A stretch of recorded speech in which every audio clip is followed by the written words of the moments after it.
Thomas here with Much Props, going to give you another how-to video. Today we are once again revisiting Overwatch. I have made a item from the game before, and I had a lot of people requesting that I make more stuff from it. I've never played the game before, but it doesn't mean that I'm not down to try something from it, and I really like the design of some of the characters within the game. One that stands out in particular is the Reaper, so I thought why not start with making the Reaper mask. So today we are going to make the Reaper mask from Overwatch with a free template. Let's get to building.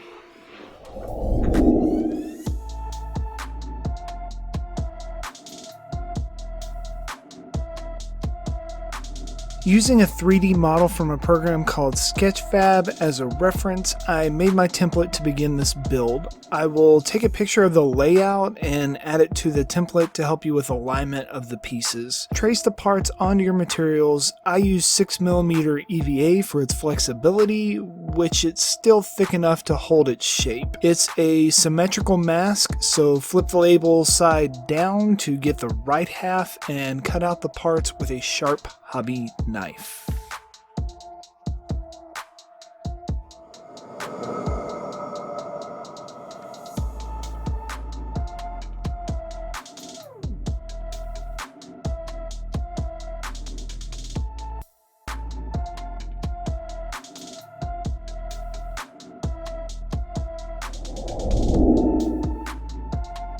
Instead of doing that normal right and left assembly that I typically do, this time I'm separating the glue ups into top and bottom since the nose overlaps the bottom just a little bit and sticks out from the sides. I covered my edge with a layer of contact cement and begin tacking them together. Use the registration marks to help you line the parts together. My templates are always free and offered in the description of the videos. It's a PDF, so make sure that whatever device you're trying to view it or download it on is compatible with those file types.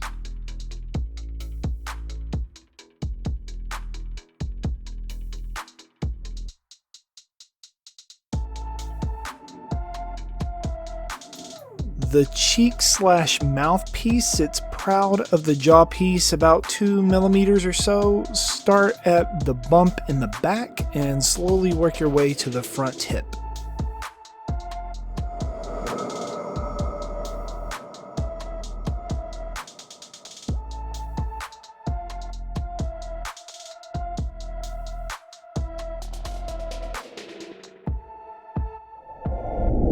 The bottom half didn't need any heat forming, but the top part of the head did. Using a heat gun, no, not a hairdryer, they don't get hot enough, heat up the parts and push it over a round surface. I use my glass back porch light cover.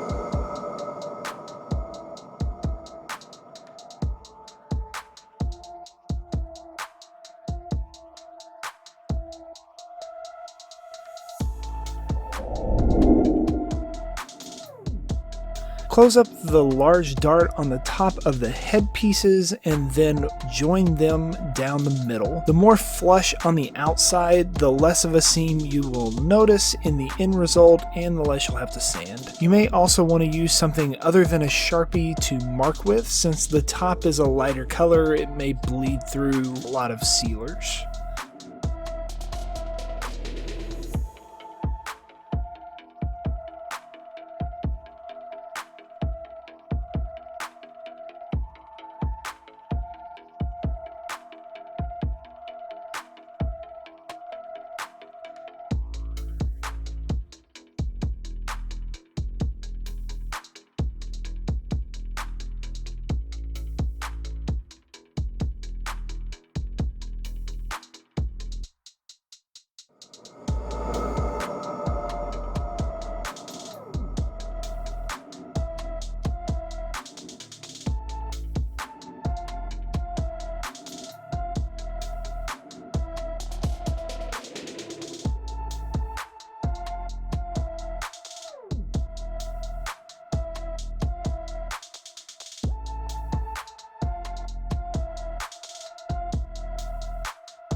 Alright, the top point doesn't join flush with the bottom half, just like our jaw area. It sits about 2 millimeters proud of the top half, then the nose overlays the mouth section, which is marked on the template with orange tabs.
To make sure all the seams are nice and smooth, I go over them with a stone bit on my Dremel. This helps to remove any extra glue, any Sharpie, and anything that's uneven on your surface. It takes a light touch to not make accidental gouges while doing this, so work slow and be gentle.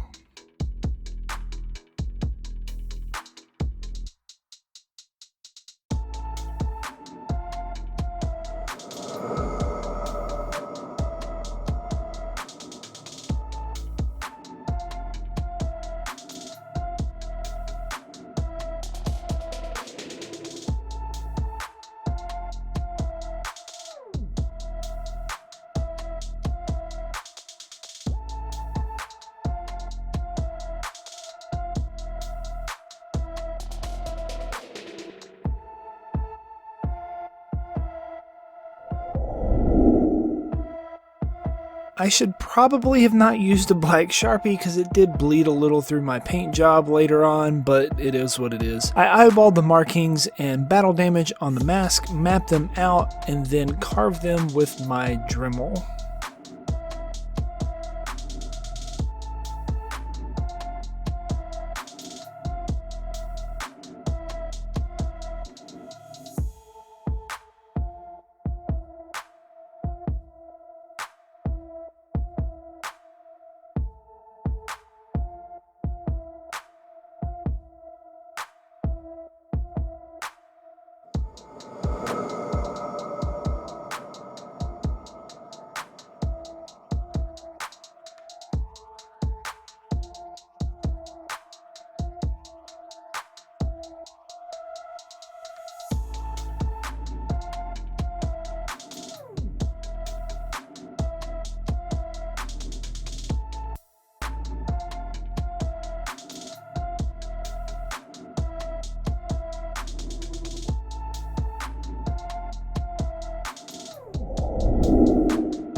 Two coats of Plasti Dip, then I masked off the jaw and misted on a mixture of light brown and off-white of spray paint to get the white color on the top.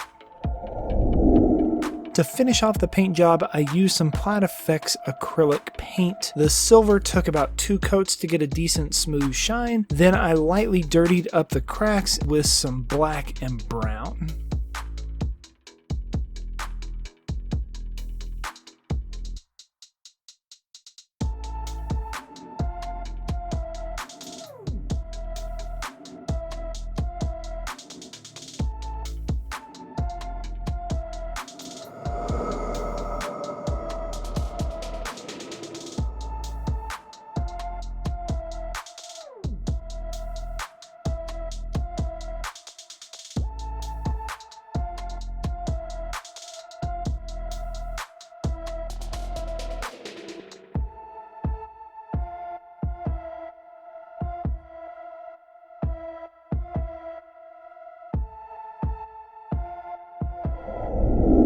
I took a hood from one of those cheap dollar store Halloween masks and used it as a backing for my nose, cheeks, and eyes on the inside. It is somewhat see-through and allows the mask to be much more breathable. I just hot glued the cloth into place instead of using super glue. Super glue can bleach some fabrics and it makes them a little brittle and easier to tear.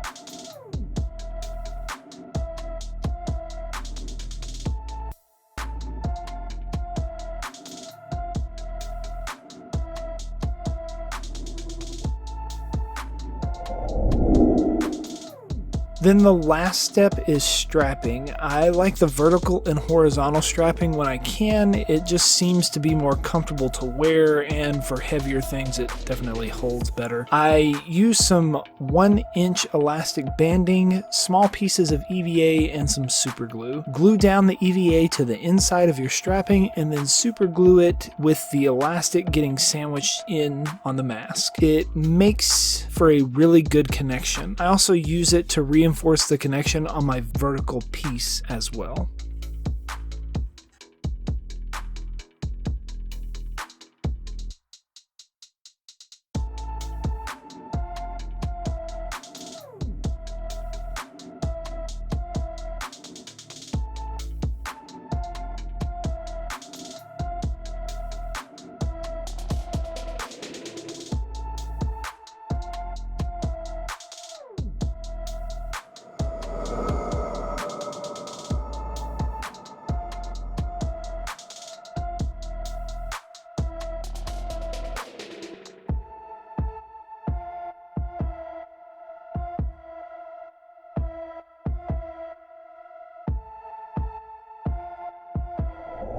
And we are finished. Here is the end result. Overall, I'm extremely pleased with the way it turned out. It's definitely one of the more accurate builds that I have made, and I really like the finish on it. I went kind of with a super shiny sheen to it, and then just kind of dirtied up some of the parts just a little bit. But yeah, maybe you'll try and make one of these masks yourselves and impress your friends with your ability to make something from a game come to life and potentially creep a bunch of people out. That's the goal. Maybe you'll get some. Yay! And inevitably, they're going to ask you, how'd you make that? You can give them one of these. Tell them, much props. My head's just a little bit too big, so if you have the similar size head, you may want to enlarge it just a little bit. But